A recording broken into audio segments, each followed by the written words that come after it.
ET here. Information for this video comes from Manuel Mora's book. It's titled Stanley Ketchel, A Life of Triumph and Prophecy. After Jack Johnson's defeat of champion Tommy Burns in December of '08, the search for the, Great White Hope began.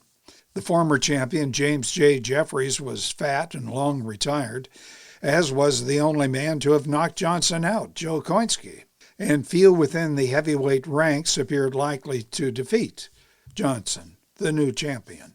But the wild and dangerous middleweight champion Stanley Ketchel could punch like a heavyweight. He might be able to wipe away that golden-toothed smile from Jack Johnson's mouth. Johnson did need an opponent, particularly one who'd draw an audience. Big audience, big money, and Ketchel could do that. When the upcoming match was publicized, a somewhat odd problem came up. Johnson and Ketchel, it turns out, were pals, and Ketchel refused to play the race angle.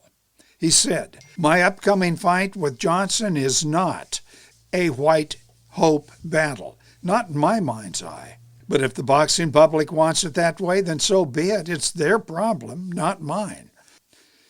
Several other Ketchel remarks that praised Johnson were simply not mentioned in the newspapers because of potential damage to the hoped-for big audience.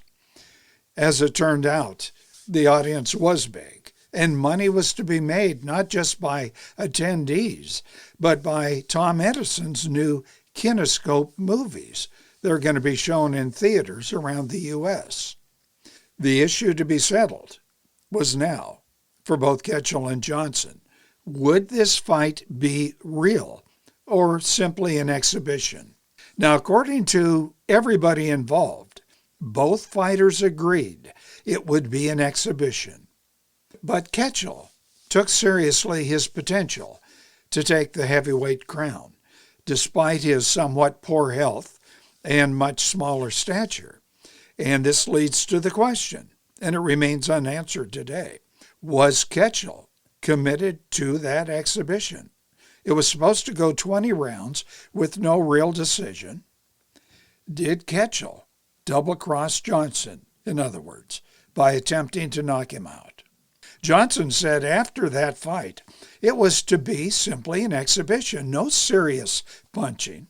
And the author, Manuel Mora, wrote that all, including the advisors and managers, agreed it's going to be an exhibition, no winner, and that would mean Jack Johnson retains his title.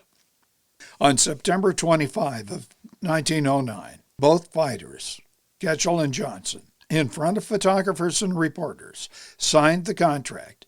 And as you can see, Ketchel is dressed in a very large stuffed coat, and he's wearing high-heeled boots.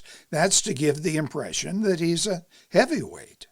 Later, Ketchel, looking pale and unhealthy and coughing, would tell reporters, and I'm quoting Ketchel, "I can lick Johnson at the pace he's living. That's no great trick." Meanwhile, Ketchel was seen himself binging in San Francisco bars, something, by the way, that Johnson did too, but with less damage to his body. Also, Johnson even drove up to Ketchel's training camp. The two drank together champagne and they sang songs.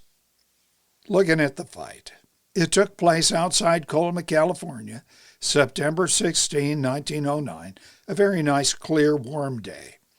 Johnson, age 31, weighs about 205 pounds. Ketchel, age 22, comes in at 170, maybe less.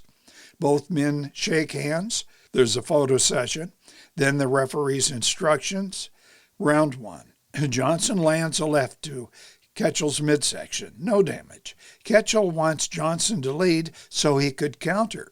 But Johnson, a quick study of his opponent's styles, always would anticipate and avoid being hit. Meanwhile, jabbing and continuing these jabs for 10 rounds, and it broke Ketchel's nose. Willis Britt is Ketchel's manager, and he believed Johnson was enacting a double cross himself, making it more than an exhibition. And it was that led Ketchel, midway through the 10th round to land a hard right to Johnson's head. Britt had warned Ketchel about the agreed-on rules. Pull the punches, keep moving, Stanley. After the 11th, Britt admonished Ketchel again. I know what's going through that head of yours, Stanley. Forget it. Do like I say. Keep moving. Don't throw no rocks. Do you understand? Ketchel replied, What the hell do you think I've been doing these past 11 rounds, Willis? Round 12 begins with the clinching, and then a hard Ketchel right to Johnson's jaw. Johnson falls, but he gets up quickly. Ketchel, sensing a knockout, rushes Johnson, who slammed a hard right to Ketchel's jaw. Johnson stands, holding the rope, waiting for the count of 10. After the bout, it was clear to the journalist, Hype Igo, who would write, Ketchel, despite losing, did something that nobody did before.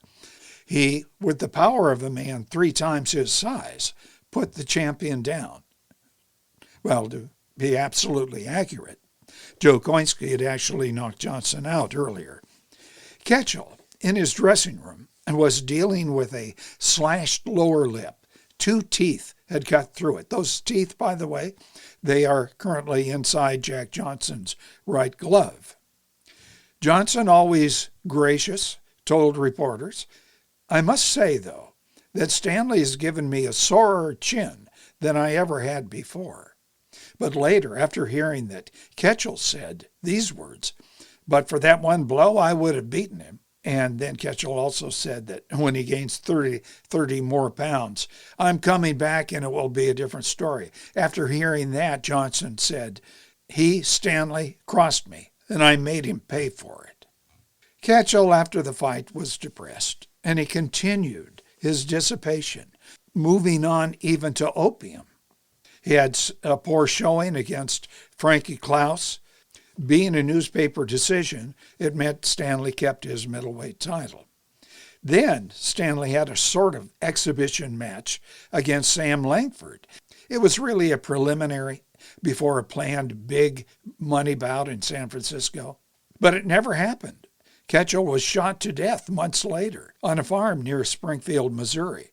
He was shot by, as the journalist Ring Lardner put it, the common-law husband of the lady who was cooking his breakfast. So the question has been, was the Johnson-Ketchel bout supposed to be an exhibition and not an actual fight? And the answer is yes.